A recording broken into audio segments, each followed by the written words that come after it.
Თვის ამბებით 22 საათზე რეალ TV-ის საინფორმაციო სამსახური მთავარი გამოშვებით ბრუნდება პირდაპირ ეთერში მე გიორგი ბარამიძე ვარ საღამო მშვიდობის. სისხლიანი პრემიერა შეერთებულ შტატებში 14 გარდაცვლილი და 5 მძიმედ დაჭრილი დაკავებულია 25 წლის ინდოელი ტერორისტი, რა მოხდა კოლორადოს შტატში. სტიქიის ლიკვიდაციის გეგმა და პრეზიდენტისა და მთავრობის კოორდინირებული მუშაობის პირველი შედეგები. მინისტრთა კაბინეტი სტიქიის შედეგად დაზარალებულების დახმარებას განაგრძობს. პენტაგონის შეფი მედია კორპორაციებზე კონტროლის დაწესების ინიციატივით გამოდის მსხვილი კორპორაციების კონტროლი აუცილებელია, რადგან მომავალში სახელმწიფო საიდუმლოების გაჟონვა მედია საშუალებებით აღარ მოხდეს. დავალება, რომელიც ლეონ პანეტამ თანაშემწეებს მისცა. ამ გამოშვებაში თქვენ ასევე ნახავთ. ბრძოლა სირიის ქალაქებისა და სასაზღვრო პუნქტების დასაკავებლად. სირია მსოფლიო მედიის ყურადღების ცენტრში რჩება. რუსეთი და ჩინეთი ასადის საწინააღმდეგო რეზოლუციას გაეროს უშიშროების საბჭოში კვლავ ბლოკავენ. უწოდებ რუსეთისა და ჩინეთის ხელისუფლებას გაიხსენონ ჰუმანიტარული და პოლიტიკური პასუხისმგებლობის შესახებ, რომელიც მას მსოფლიოს წინაშე აკისრიათ. ალექსანდრე ტარანიკისა და დიმიტრი ვოლოშინის ცხედრები თავდაცვის სამინისტროს მიერ სპეციალურად გამოყოფილი ვერტფრენით მესტიიდან თბილისში უკვე გადმოასვენეს. უკანა მოჭდა როგორც თვითმფრინველმა მისმა მეგობრებმა მოგვიყვენა, მეორე წამოიღო შეიმაგრეს თავი და საჩეხილები იყვნენ. ჯეიმს ჰიგინსონი, ჰოლივუდელი ფოტოგრაფი, რომლის ობიექტივშიც საქართველო მოექცა. ექსკლუზიური კადრები და იმის მფლობელი ფოტოგრაფის ერთი სამუშაო დღე დღის ამბებში.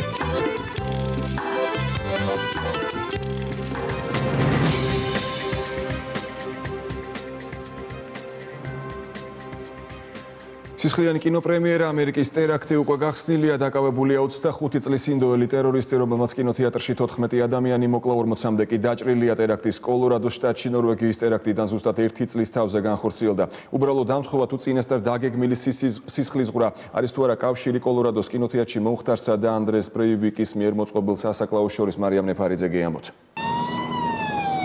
ნორვეგიაში მომხდარი ტერაქტიდან ზუსტად 1 წლის შემდეგ 25 წლის ახალგაზრდა ტერორისტი თავს შეერთებულ შტატებს ესხმის.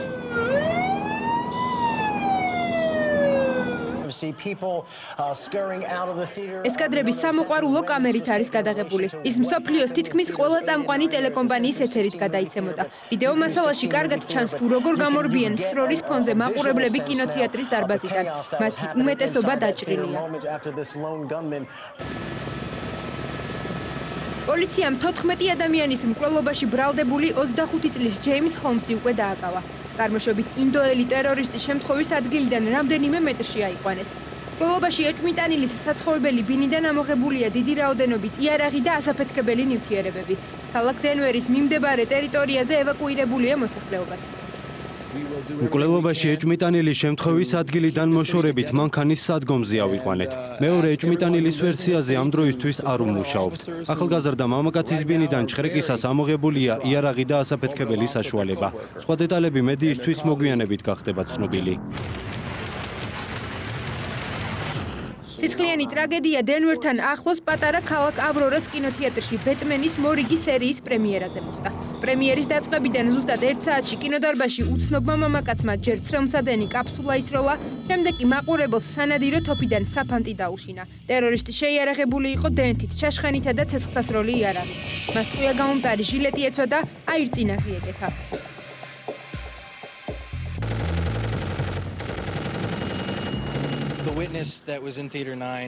ახალგაზრდა ქალმა, რომელიც კინოდან გამორბოდა მომხდარის შესახებ მიამბო.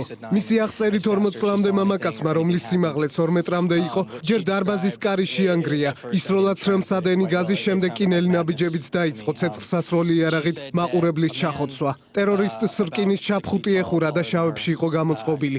ეს ნამდვილი სიგიჟე იყო. მე გავიგონე აფეთქების ხმა, თავიდან ვიფიქრე, რომ ეს უბრალოდ ხუმრობა იყო, ან რაიმე ფეიერვერკი. შემდეგ დავინახე, რომ ხალხმა თეატრიდან გაქცევა დაიწყო. შევნიშნე კვამლი. თავიდან პანიკა ნამდვილად არ იყო, ყველა გასასვლელს მიაწყდა. შემდეგ მოვიდა პოლიციაც, ეს ყველაფერი ფილმის სიუჟეტს გავდა. თუმცა სინამდვილეში სამწუხაროდ ფილმი არ იყო. დენვერში მომხდარ საზარელ ფაქტს უკვე გამოეხმაურა ქვეყნის პირველი პირი.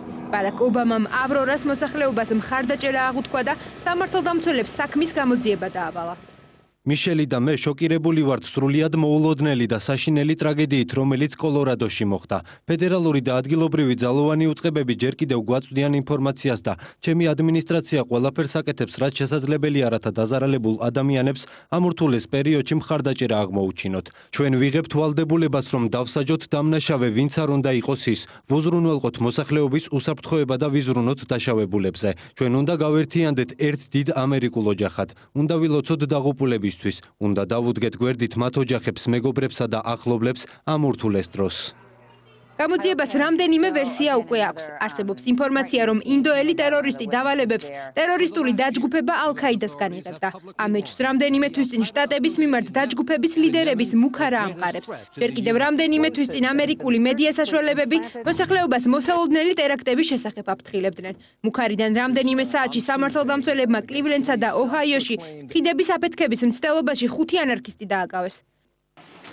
არის თუ არა 33 წლის ანდრეს ბრეივიქსა და ინდოელ ჰოლმს შორის კავშირი, ეს ამ დრომდე უცნობია. თუმცა გამომძიებლები ნორვეგიაში მომხდარი ტერაქტიდან 1 წლის თავზე დენვერში საზარელ მკვლელობას უბრალოდ დამთხოვად არ მიიჩნევენ.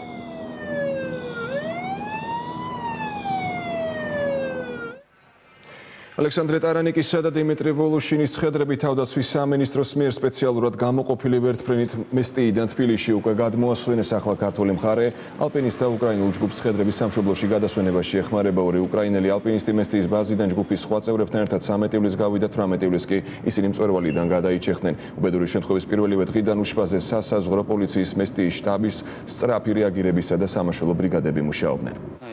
მე ჩემი ძმა და მეგობარი ერთად ვეშობოდით მთიდან, როდესაც ეს ტრაგედია მოხდა. არ ვიცი რა გახდა მათი დაღუპვისა და თოკიდან მოწყვეტის მიზეზი. რამდენიმე საათიანი ძებნის შემდეგ ცხედრები ვიპოვეთ. მეტი არაფრის თქმა არ შემიძლია. მიუხედავად იმისა, რომ ვერტმფრენის დასაჯდომი ადგილი არ იყო, ამიტომ მაშველებმა თოკებზე დაკიდებულებმა ჩააბეს აღნიშნული მიცვალებულები და გადმოიყვანეს მესტიის რაიონში. ამჟამად გარდაცვლილები არიან ქალაქ ზუგდიდის პროექტურაში.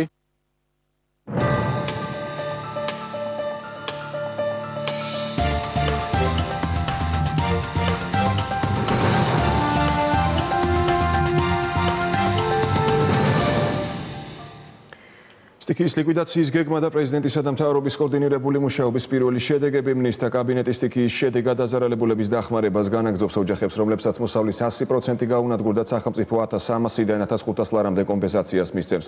გლეხების დახმარების პროგრამამ ქვეყნის პირველმა პირად კონტროლზე აიყვანა. მიხეილ სააკაშვილი ამ წუთებამდე სტიქიის ზონაში რჩება. რაციონალური დაღრდები იყო და ახალი ბრიგადები და ყველგან შევეციოთ სრული ფრონტი, ისეთი ფრონტი როგორც საქართველოს არ გასულა. წინასწარი გათვლებით სტიქიის დაზარალებულ რეგიონებში რეაბილიტაციისათვის 150 მილიონი ლარია საჭირო. მთავრობა ამ ეტაპზე საჭირო თანხების მობილიზებაზე მუშაობს. საქართველოს პრეზიდენტმა შტაბის წევრებთან დღეს უკვე მეორე სხდომა გამართა და სალიკვიდაციო სამუშაოების უმოკლეს ვადებში დასრულების აუცილებლობაზე ისაუბრა.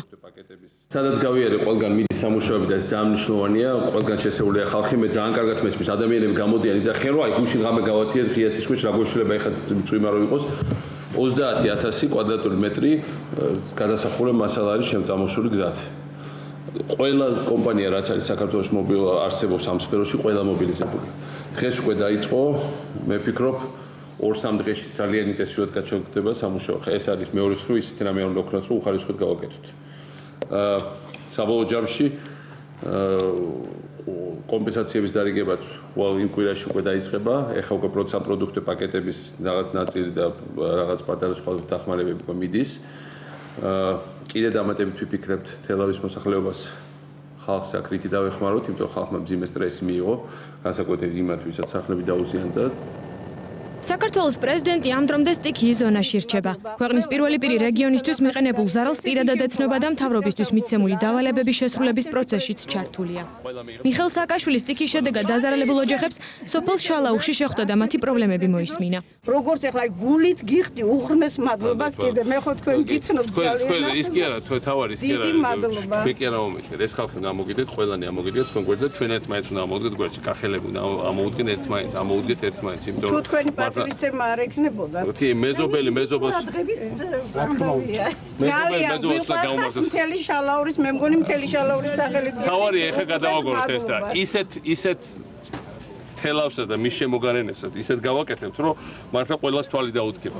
ქვეყნის პირველი პირი დღეს ლაგოდეხის რამდენიმე სოფელში და გურჯაანის რაიონის სოფელ ველის ციხეში იმყოფებოდა, სადაც ადგილობრივ მოსახლეობას შეხვდა. მიხეილ სააკაშვილმა მათთან შექმნილ ვითარებაზე ისაუბრა და პრობლემების გადაჭრის გზები გააცნო. ცნობილია ისიც, რომ პრეზიდენტის განკარგულებით მალე დაიწყება გზის მშენებლობა, რომლითაც ველის ციხე ცენტრალურ მაგისტრალს დაუკავშირდება. ეხა პირველი რაც არის ეს შესაძლებელი მასალა, შემდეგ სასურსათო პაკეტი და სამშაბათს პარლამენტში შევკრიფავთ, მივიღებთ ცვლილებებს ბიუჯეტში და წამოვა კომპენსაცია, რომელიც ვიღებთ. პლუს ბანკებმა უკვე გუშინ დაიწყეს გაკეთეს თქვენი დავალება, გუშინ თელეღამი იმუშავებს, ვისაც აქვს კრედიტები, მოხდა გაკეთება და გადავადება. ბუნებრივია ჩვენ შედეგი ვიმუშავებთ მომავალ წელს, რომ ეს თვითონ არ დაგაწყვეტ. 19 ივლისის სტიქიამ კახეთის რეგიონში არსებული საჯარო სკოლებიც მნიშვნელოვნად დააზიანა. შენობები, რომელთა უმრავლესობასაც ქარიშხალმა სახურავები გადახადა და კედლები ჩამოუნგრია, დღეს განათლების მინისტრმა პირადად მოინახულა და პედაგოგებს ადგილზე გაესაუბრა. უკვე ბრიგადები შესულია თითქმის ყველა სკოლაში, რომელიც დაზიანდა გუშინ წინ. პრაქტიკულად ჩვენ ვიცით უკვე ზუსტად სად რა დაზიანება. ძირითადად ეს არის სახურავები. დაახლოებით 20-მდე სკოლაა, რომელიც საჭიროებს სასწრაფო რეაბილიტაციას, სახურავები, ფანჯრები ჩამთრეული და ასე შემდეგ. და ეს იქნება ძალიან სულ რამდენიმე დღე გჭირდება. უკვე მასალები თბილისიდან ნაწილი ჩამოვიდა, ნაწილი მოდის. სტიქიის შედეგად დაზიანდა 12 საჯარო სკოლა. უმრავლეს სკოლას აქვს სახურავი, გადახურვა დაზიანებული, ფანჯრები. მიმდინარეობს მოკვლევა პროცენტული. ქალბატონი ხატია ბრძანდება თელავში 2 დღეა უკვე და იმედია მალე ყველაფერი კარგად იქნება. პირველი სართულის მთლიანი ნაწილი წყლით იყო, ახლა კი წყალი აღარ არის შენობაში და სახურავიდან ფაქტიურად დაასველა მთელი 2 სართული ზემოდან. ქარიშხლისა და ძლიერი წვიმისაგან დაზიანებული საცხოვრებელი სახლები დღესვე მოინახულეს ენერგეტიკის მინისტრმა და მხარის გუბერნატორმა. მათ დაზარალებულ ოჯახებს სასმელი წყალი და პირველადი მოხმარების ნივთები გადასცეს. გაზეთმომარაგება პრაქტიკულად დასრულებული არის უკვე დაახლოებით რამოდენიმე საათში მთლიანად თელავი იქნება აღდგენილი და ასევე თელავის სოფლები. ასევე სამუშაოები მიდის გურჯაანის სოფლებში და გურჯაანის სოფლებიც იქნება დატვირთული, მთლიანად არის უკვე ყვარელი დატვირთული. რაც შეეხება ელექტრომომარაგებას, დღის ბოლომდე მაქსიმალურად შევეცდებით, რომ თელავის დიდი ნაწილი იყოს დატვირთული, დანარჩენი ხვალ და ზეგ იქნება დატვირთული ჯამში. გამოსულია როგორც ადგილობრივი სამსახურები, ასევე თავდაცვის სამინისტრო და ქვეყნის სხვა სამინისტროს წარმომადგენლები. ასე რომ მიმაჩნია რომ ძალიან მალე უნდა აღდგეს სტაბილური მდგომარეობა და გადახდილია მთლიანად ჭერია გადახდილი და აგერ მიგავს პალატკები დავაფაროთ ამ ეტაპზე და შემდგომ ეტაპზე გამოხდება ჯერ არის ალბათ გააკეთებენ ჯერა რომ გააკეთებენ. მთავრობამ სტიქის შედეგების აღმოსაფხვრელად სპეციალური ღონისძიებების გატარებაც უხელვე დაიწყო. საგანგებო განცხადება პრემიერ-მინისტრმა ივანე მერაბიშვილმა დღეს დილით გააკეთა. მისი თქმით, თითოეული დაზარალებული ოჯახი ფინანსურ კომპენსაციას და სასურსათო პაკეტს მიიღებს. ყველა დაზარალებულ ოჯახს ჩვენ ვაპირებთ გადავცეთ სასურსათო პაკეტი, რომელიც შედის ფქვილი, შაქარი და ზეთი, რათა მათ შეძლონ ამ გადაიტანონ ის უბედურება, ის გაჭირვება, რომელსაც ისინი გრძნობენ საკუთარ ოჯახებში. ის გლეხები, ვის დაკარგა 100% საკუთარი ნარგავების და ჩვენ ვაპირებთ მათ გადავცეთ თითოეულ ოჯახზე 1300-დან 1500 ლარამდე. მეორე კატეგორია ეს არის, ვისაც გაუნადგურდა 70-80% ნარგავების და ნათესების და მათ გადავცეთ 800-დან 900 ლარამდე. მესამე კატეგორია ეს არის, ვისაც გაუნადგურდა 50%-მდე და გადავცემთ 300-დან 500 ლარამდე. ამ დროისათვის სტიქის ზონაში ელექტროენერგიისა და ბუნებრივი აირის მიწოდება თითქმის აღდგენილია. წყლის მიწოდება კი რეგიონს ეტაპობრივად აღდგება. საგანგებო რეჟიმში გრძელდება გაწმენდით და სარეაბილიტაციო სამუშაოები. ადგილობრივი სამსახურების გარდა სამუშაოებში მონაწილეობას თბილისიდან ჩასული სპეციალური ჯგუფები იღებენ. თბილისის დასუფთავების სამსახურის 300-ზე მეტი თანამშრომელი და 30-მდე ტექნიკა უკვე თელავში არის ჩამოსული და მიმდინარეობს ქუჩების გაწმენდის სამუშაოები. სამსახური 24 საათიან რეჟიმში არის მობილიზებული და ჩვენ სანამ თითოეულ ქუჩას არ დაუბრუნებთ პირვანდელ დასუფთავებას და პირვანდელ მდგომარეობას, ვიქნებით აქ და დავასუფთავებთ მთლიანად თელავის და მიმდებარე ტერიტორიებს. თბილისიდან ჩამოვედით სინათლის ქალაქის მთელი კოლექტივი იმისათვის რომ ვინაიდან თელავის რაიონს და თელავს დააწყდა სტიქიური უბედურობა მის ელექტრომომარაგების, გარეგანათების, მაღალი დაბის დასახმარებლად აღვადგენთ ჩვენი ძალებით. ჯარის შენაერთები 4-5 მანქანა თუ მეტი კიდე არ ვიცი. კიდე აი მუშები ყავთ მოყვანილი, ჭრიან, წაქცეულ ხებს, რა ვიცი, ხუწავენ და აი ნაგავი გააქვთ. სანაგვის მანქანები მუშაობენ. წყალი დღეს გამოჩნდა წყალი უკვე ნორვეგიის ფარგლებში მოდის.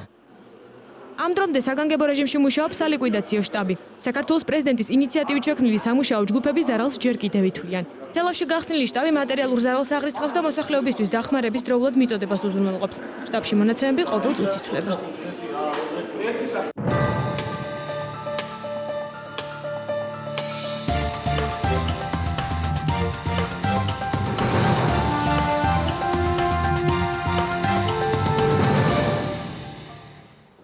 ბოლოჩაურში სტიქიის შედეგად მიყენებულ ზარალს ითვლიან. სტიქიის შედეგად განადგურებულია მოსავლის დიდი ნაწილი და სახნავ-სათესი მიწები. ბოლოჩაურში აღდგენითი სამუშაოები ადგილობრივი ძალებით მიმდინარეობს. უკვე გაიწმინდა სოფლამდე მისასვლელი საავტომობილო გზა. განსაკუთრებულად დაზარალებულ ბოლოჩაურსა და მლეთაში რეალტივის გადაბღებით ჯგუფი ჩავიდა. აი ეს შევაგდო. აი პამინდრები ხოს გააყრეინა. აი ეს რაზეც შერჩა ერთი ცალი არ გამოდგება. ერთი ცალი, სულ დახლეჭილი და დაგლეჯილი არის. არ ვიცი ამ გელეხებმა რა ვქნათ. თბილისელებივით ყიდველები გავხდებით ახლა. პეტრე ზურაბაშვილი მთელი წლის სარჩოსაბადებელს ამბოსტნიდან ელოდა. მისი კარმიდამო დღეს მთლიანად განადგურებულია. ძლიერმა წვიმამ და სეტყვამ ზურაბაშვილების ბაღში ხეხილი და ვაზი მიწასთან გაასწორა. უკვე 3 დღეა მოხუც ეზოდან სეტყვისგან გახლეჩილი ხილი ტომბრებით გააქვს. პაპას შვილიშვილი ეხმარება. დიდი წვალების შემდეგ რომ თქვი რომ წელში გავიმართები მეთქი და აგვემართა ეს ამბავი და მიწასთან გაასწორა ყველაფერი. დაანგრიას თუ ყველაფერი, გაანადგურა მთელი მოსავალი. რაც რა მქონდა შრომით, ნაჯაფი. ავამწყობი ხალი ვარ, მუხლის ჩოქი დავდიოდი, სკამით დავდიოდი და ისევ აკეთებდა თოხნიდი. ისევ ახვევდი პამინდორს.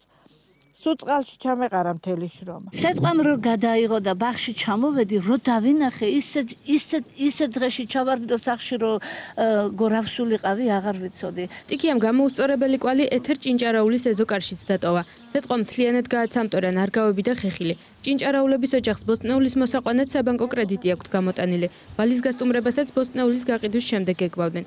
ჩემი კომბოსტო უკვე თავს იხევდა, აგერ ყვავილში იყო უკვე. ჩემი პამიდორი უკვე სიმწიფეში იყო შესული, ვფიქრობდი კრედიტი მაქვს გამოტანილი და გავყიდი და რაღაცა კრედიტის პროცენტს მაინც შევიტან მეთქი, მაგრამ ყველაფერი წყალში ჩამეყარა. სარჩოსაბადებლის გარეშე დარჩა ჭონქაძეების ოჯახიც. არაფერი არ დაგვრჩა, არაფერი. საარსებო საშუალება სულ მოგვისპო. ვართ ესე დამოკიდებული პენსიონერი ვარ 65 წელსა ვარ მე ესეთი რამე არ მინახია. სათბური გაგვინადგურა, პამიდორი მარტო ცარიელა სარები დგა. არაფერი არც პამიდორი, აღარც კიტრი, აღარც ხილი. არაფერი აღარ არის ჩვენს. 17 ივლისს ზემო ბულაჩაურში ძლიერმა წვიმამ და მთიდან წამოსულმა ღვარცოფმა ადგილობრივ მოსახლეობას საკარმიდამო ნაკვეთების გარდა საცხოვრებელი სახლებიც დაუნგრია. სტიქიამ უსახლკაროდ დატოვა ბიბილაშვილებისა და კავთელიშვილების ოჯახები. წვიმა რომ მოვიდა, მთლიანი კედლები დაგვისველი და მყავს წლისა და 8 თვის ბავშვი და ძალიან მეშინია რომ არაფერი არ დაემართოს ბავშვს. სინესტი არის ძალიან ცუდი სუნი, ვერ გაჩერდები სახში და შესვლა და ცხოვრება ძალიან დიდი რთული არის. როცა გრუხუნებს ხოლმე და წვიმას აპირებს, მთლიანი სახლის უზანზარებს და ძალიან გვეშინია. მთელი ეს კედლები სულ ჩამოირეცხა რა კედლები და მაინტერესა შევედაბლა და ახლა დაბლა ჩამოვიდა. ესე იგი აქ ის იყო რა ქვია ცემენტი ყვარი არა იმდენი წყალი დაგროვდა რომ დაბლა როგორ ჩამომივიდა გამიკვირდა ძალიან. წვიმამ და მთიდან წამოსულმა ქვაღორღმას სოფლების დამაკავშირებელი გზაც წაიღო.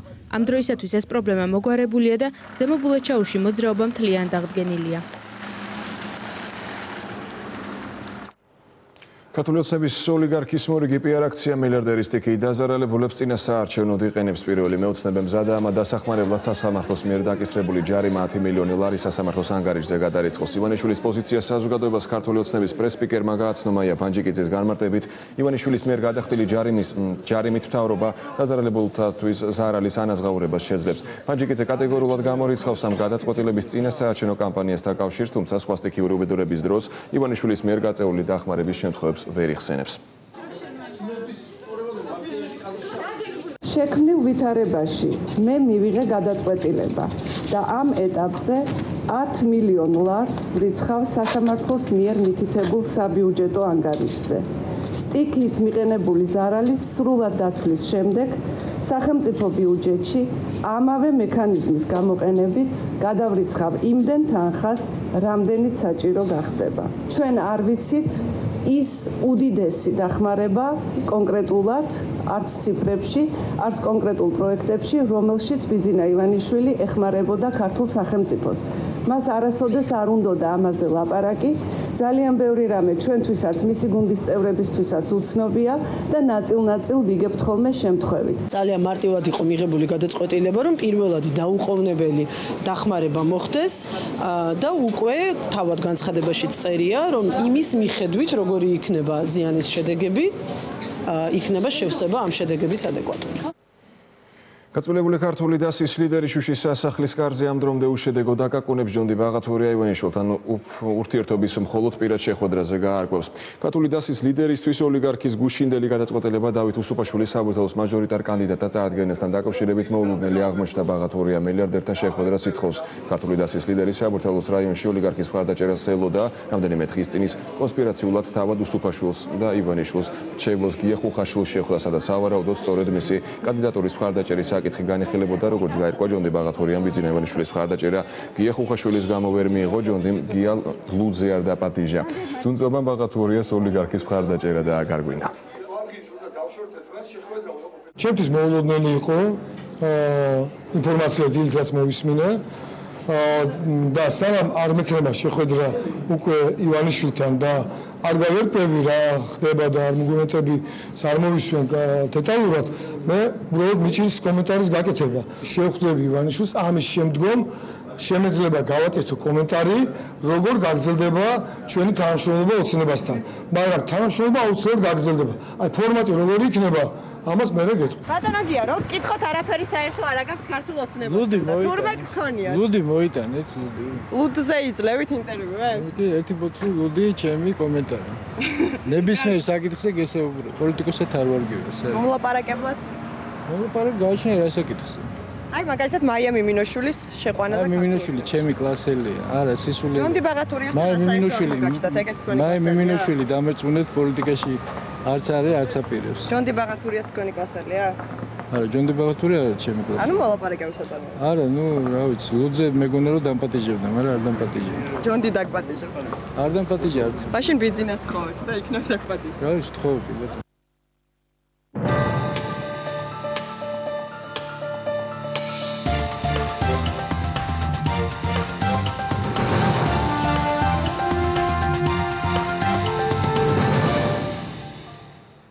საქართველო-თურქეთის საზღვარზე ახალქალაქი კარწახის მონაკვეთზე 4 კილომეტრის სიგრძის სარკინიგზო გვირაბის მშენებლობა იწყება საკოორდინაციო საბჭოს სამხედრო ხდომაზე, რომელიც ბაქოში გაიმართა. ბაქო-თბილისი-ყარსის ახალი სარკინიგზო ხაზის სამშენებლო სარეაბილიტაციო სამუშაოები შეაჯამეს. პროექტი საქართველო-თურქეთის დამაკავშირებელი სარკინიგზო გვირაბის მშენებლობას ითვალისწინებს 42 მილიონიანი. მშენებლობის დასრულების შემდეგ სარკინიგზო გადაზიდვები ქვეყნებს შორის კიდევ უფრო გამარტივდება. სამუშაოებზე 4000 ადამიანია დასაქმებული.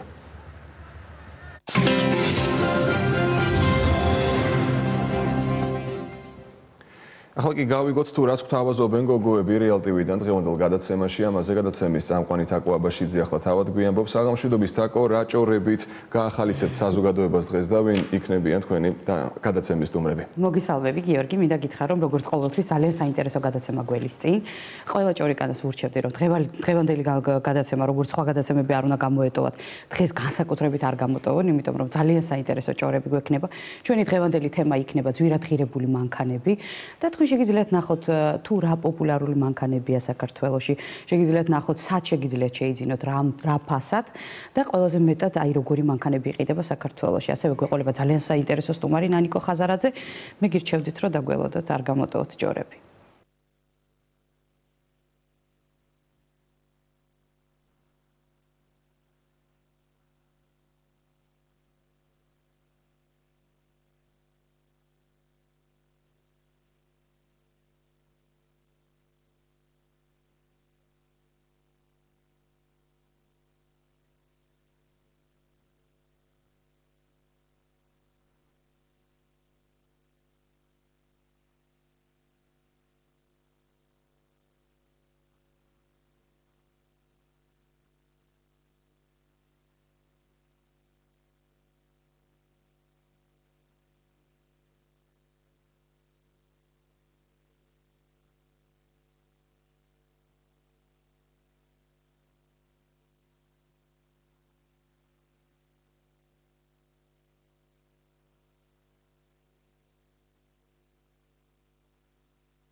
გუნდი აკონტროლებდა თამაშს და 2 გოლი გავიტანეთ. ქართულმა კლუბმა ამ გამარჯვებით მომდევნო ეტაპზე გასასვლელად წინ მნიშვნელოვანი ნაბიჯი გადადგა. თუმცა საბოლოო წარმატებისთვის გუნდს კიდევ ერთი მატჩი უკვე თბილისში, მიხეილ მესხის სახელობის სტადიონზე ელის. საფოსხო შეხვედრა ორჰუსთან 26 ივლისს გაიმართება. ჯერ არა დამთავრებული რა. თამაში იქნება 26-ში და ძალიან რთული თამაში იქნება რა. მე მგონი რომ ვერ შეგვაფასა რა ორჰუსმა და ეხლა ალბათ სხვა მიმართებით ითამაშებენ და ამიტომ ძალიან რთული თამაში იქნება. დილას წარმატებული სტარტის შედეგად გორში მატჩის დასრულების შემდეგ ზეიმი გაიმართა. გუნდის ერთგული კომაგი ფეხბურთელებს აეროპორტშიც დახვდა. მთელი გორი ფეხზე დადგა გუშინ საღამოთი ყველას რომ გაიგეს ანგარიში და საბოლოო შედეგი რომ დაფიქსირდა 2-1. ქალაქში ნამდვილი ზეიმი განიმართა რა და ალბათ მომავალში კიდევ უფრო მეტ მოველოდებით უკვე იმიტომ რომ თითქმის ისეთი გუნდი გვყავს ალბათ ჩემპიონობაზეც დიდ პრეტენზიას განაცხადებს. დანიური ორჰუსის ბარიერის წარმატებით გავლის შემთხვევაში გორის დილას მეტოქე მესამე საკვალიფიკაციო ეტაპზე კვიროსის ანორთოსისა და ესტონეთის ლევადიას შორის გამარჯვებული იქნება. დილას მსგავსად პირველი შეხვედრა ანორთოსისმაც ლევადიას გასვლაზე მოუგო და წყვილის ფავორიტად იქცა. ანორთოსისი უფრო ძლიერი გუნდია ვიდრე ორჰუსი, რასაც ქვია. იმიტომ რომ მე 4 თვე გავატარე მაგ კლუბში და ძალიან ორგანიზებული გუნდი ყველა ისეთი ფეხბურთელებით არის დაკომპლექტებული, რომ ნათამაშები აქვთ ძალიან კარგ გუნდებში. ევროპის ლიგის მესამე საკვალიფიკაციო ეტაპის მატჩები უკვე 2 აგვისტოს, საბავშვო კი 9 აგვისტოს იგეგმება. UEFA შტაბ-ბინაში გამართული კენჭისყრის შედეგად ევროთასებზე მონაწილე სხვა ქართული გუნდების მეტოქეებიც გაირკვა. გორის დილასთან ერთად ევროპის ლიგაზე მოასპარეზე რუსთავის მეტალურგი ჩეხური პლზენის ბარიერის დაძლევის შემთხვევაში გათამაშების მომდევნო ეტაპზე პოლონურ რუხსა და მაკედონიის მეტალურგ შორის გამარჯვებულს შეხვდება. ჩემპიონთა ლიგაზე კი იმ შემთხვევაში თუ ზესტაფონი ბაქოში ნეფჩთან წაგებული 3-0 შემოbrunებას საკუთარ სტადიონზე შეძლებს, შემდეგ რაუნდში ჰაპოელსა და ჟილინას შორის გამარჯვებულს დაუპირისპირდება. ამის ძალიან ცოტა შანსი აქვს ზესტაფონსაც და რუსთავის მეტალურგსაც, თუმცა იმედია ისინი შეძლებენ. საქართველოს ტექნიკური უნივერსიტეტის ხელბურთელთა გუნდი კი ევროპის უნივერსიადის ფინალში გავიდა. ესპანეთის ქალაქ კორდობაში მიმდინარე პირველ საუნივერსიტეტო თამაშებზე კონტინენტის საუკეთესო 12 ხელბურთელთა გუნდი გამოდის. ქართველებთან ერთად ქვეჯგუფში პორტუგალიის, საფრანგეთის, ლიტვისა და ჰოლანდიის უნივერსიტეტები ასპარეზობდნენ. ესტეუს გუნდმა ყველა მატჩი დამაჯერებლად მოიგო და ხვალ გასამართ ტურნირის გადამწყვეტ შეხვედრაში თამაშის უფლება მოიპოვა.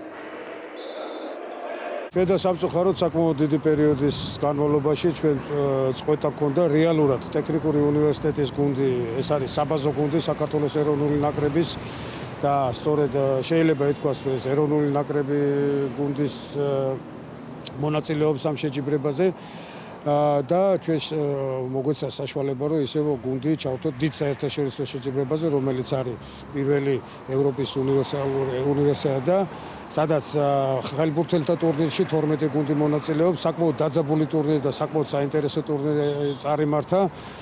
მე ჩვენ ძალიან მოხარულები ვართ, თუმცა გჯეროდა რომ ჩვენი გუნდი წარმატებულად გამოვიდა. სამომავლო წარმატებისთვის ეს იქნება მაგალითი იმის, რომ ქართული ხელბურთი აღორძინდება და აღორძინდება ისე, როგორც აი ეს ძველი თაობა ოქროს ბიჭები იყვნენ.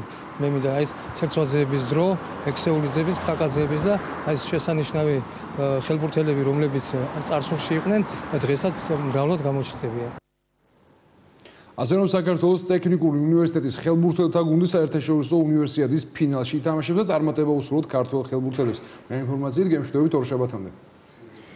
მადლობა გიორგი, პირდაპირ ეთერში სპორტის სიახლეებს გიორგი გულბანი გვაცნობდა. და გამოშვების ბოლოს ჯეიმს ჰიგინსონი, ჰოლივუდელი ფოტოგრაფი, რომლის ობიექტივშიც საქართველო მოექცა. ექსკლუზიური კადრები და მის მფლობელი ფოტოგრაფის ერთი სამუშაო დღე. ნინოვასაძე ამბობთ, რა სირთულეები შეხვდა ჰოლივუდელ ფოტოგრაფს საქართველოში გადაღებების დროს. ჰოლივუდელი ფოტოგრაფის ჯეიმს ჰიგინსონის პირველი ვიზიტი საქართველოში სწორედ იმ პროექტის შთაგონების წყარო გახდა, რომელსაც ის დღეს ეთნოგრაფიულ მუზეუმში შავფაროსნებთან ერთად ახორციელებს. გზა ბათუმისკენ, ასე ჰქვია ფილმს, რომელსაც ემის მფლობელი ფოტოგრაფი იღებს.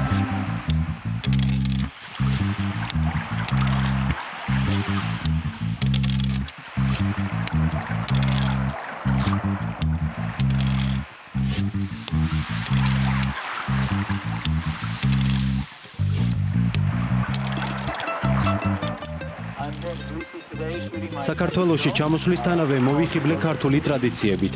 ამიტომაც გაჩნდა იდეა შემექმნა მხატვრული ფილმი საქართველოზე. შავნაბადას ბიჭებთან ურთიერთობა სასიამოვნოა. ისინი ნამდვილი პროფესიონალები არიან, ამიტომ მათთან მუშაობა ჩემთვის არანაირ სირთულეს არ წარმოადგენს. ჰოლივუდის ერთ-ერთი ცნობილი ფოტოგრაფი ჯეიმს ჰიგინსონი საქართველოს ჩამოვიდა.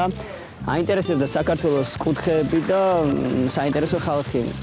თარხა სტუდიოს მეშვეობით ჩვენ დაგვიკავშირდნენ და მოხდა პირველი გადაღება მარტში იყო, ხოლო ეხლა უკვე მეორე ჩამოსვლა არის და მეორე გადაღება მიმდინარეობს. სიუჟეტი ქართულ ტრადიციებზე, მოგზაურობაზე და სიყვარულზეა. გადაღებები ჰოლივუდელმა ფოტოგრაფმა ბათუმში, ფოთსა და ქუთაისში უკვე დაასრულა.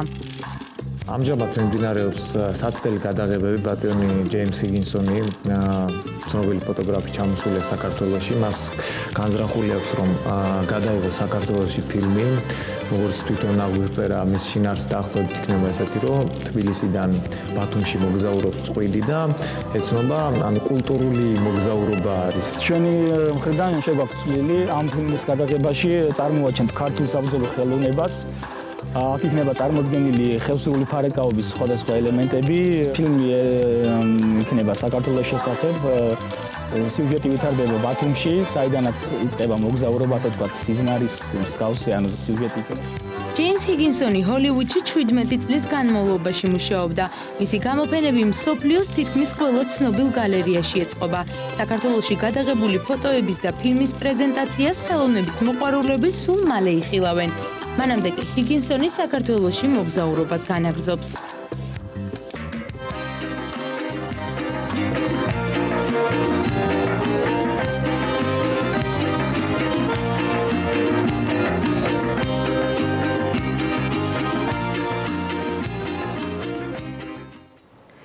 ასეთი იყო ციulis განვითარებული მნიშვნელოვანი მოვლენები. ხისამბების ჯგუფი ხვალამდე ჩვენ კი ბედნიერ შაბათ კვირას გისურვებთ და ორ შაბათამდე გემშვიდობებით. ნახვამდის.